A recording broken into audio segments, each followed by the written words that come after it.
تعالوا يا جماعة شوفوا الورطة اللي أنا فيها النهاردة. الظهر في عز الحر طب عليا دي كانوا 4. في الوقت ده ما كانش معايا فلوس ومش عارفة أتصرف ازاي ولا أعمل ايه. الدنيا بقى لفت بيا، هقدم لهم ايه وهيشربوا ايه؟ بس أنا عندي منجاية في التلاجة.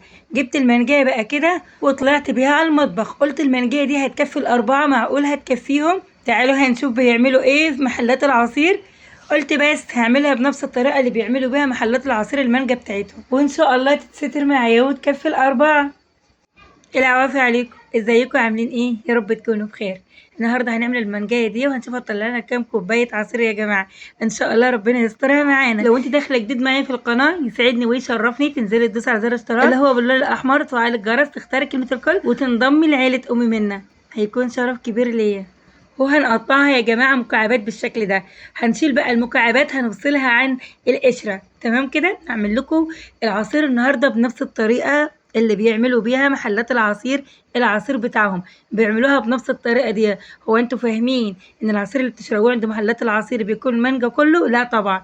هتشوفوا الطريقه دلوقتي معايا. بقطع كده بقى المكعبات بتاعه المانجا. صلي بينا بقى على الحبيب.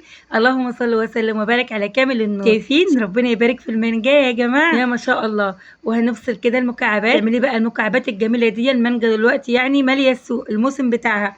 اعملي بقى تورته بالمانجا، اعملي عصير المانجا لاولادك، قطعها بالشكل ده، حطيها على تورتيه كده.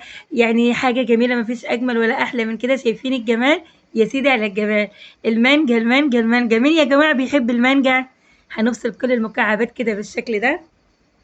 ويا سلام، هقول لكم هنعمل ايه بالمكعبات دي. خليكم معايا عشان تعرفوا طريقه عصير المحلات بتنعمل ازاي. وكمان احنا عاملينه في البيت، يعني نظافه غير بتاع المحلات يا جماعه. مش كده ولا ايه؟ عبي بيتك خير، احنا في الموسم دلوقتي، واعملي لها عصير لاولادك بنفس الطريقه اللي بتعملها ام منى دي. هيكفي من الحبايب 1000 منجايه، هتكفي من الحبايب 1000 معاكي. بس اعمليه بنفس الطريقه اللي انا بقول لكم عليها. تمام كده. اهو زي ما انتم شايفين، بعد ما شلت كل مكعبات المانجا كده وقطعتها مكعبات، هجيب بقى شفشق الخلاط وهنشوف هنعمل ايه في القشر يا جماعه. من النهارده مش هنرمي قشر المانجا تاني. قشر المانجا كنز وانت ما تعرفيش.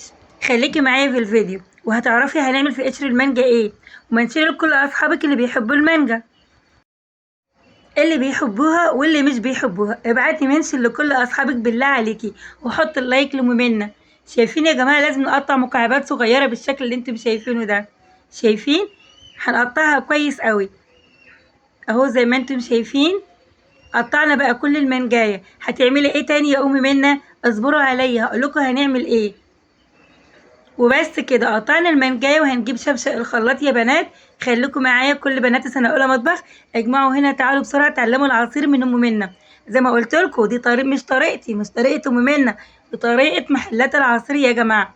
محلات العصير بيعملوا العصير بتاعهم بنفس الطريقه اللي انا هعملها لكم دي. جبت شبشق الخلاط، وزي ما قلتلك قشر المانجا كنز، اوعي ترميه تاني. وهنزل بقشر المانجا ده في شبشق الخلاط. الله يا امي منى، انت هتخلطي قشر المانجا، اصبري عليا وهتشربي اطعم عصير النهارده من ايدين ام منى. وزي ما قلتلكم هيكفي من الحبايب 1000.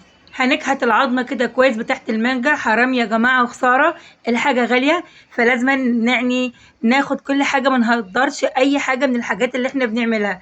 طبعا شايفين الاسعار غاليه نار، كل حاجه يعني ولعت، فبلاش تهدري اي حاجه تكوني بتعمليها. تمام. خلاص كده هنزل بكوبايه الا ربع من السكر. تمام يا جماعه، لو بتحبوش الحاجه مسكره تبقى نص كوبايه. وهننزل بميه. تمام. ميه بقى مشبره، ميه ساقعه، براحتك انت زي ما انت عايزه. وهنشغل الخلاط بتاعنا وهنعمل اجمل عصير النهارده من قشر المانجا. زي ما انتم شايفين ما شاء الله القوام بتاعه. شايفين؟ عصير ده ولا مش عصير يا متعلمين يا بتوع المدارس؟ وخلاص خلطنا العصير بتاعنا. هنجيب بقى الكوبايات وهنصب اجمل عصير. بس استني، قبل ما نصب العصير ضروري تصفيه. احنا خلطنا قشر المانجا يبقى لازم نصفي العصير. جبت المصفى كده. تمام. وجيبي حاجه تكون واسعه عندك وصفوا العصير بتاعك كله اهو زي ما انتم شايفين. واستعنت بمعلقه يا بنات. تمام. وبقلب كده العصير في المصفى عشان ينزل معايا بكل سهوله. وهصفي العصير. والنهارده هنشرب اجمل عصير واطعم عصير واحسن عصير، قوامه تقيل زي عصير المحلات، وكمان اطعم وانضف واحسن بكتير.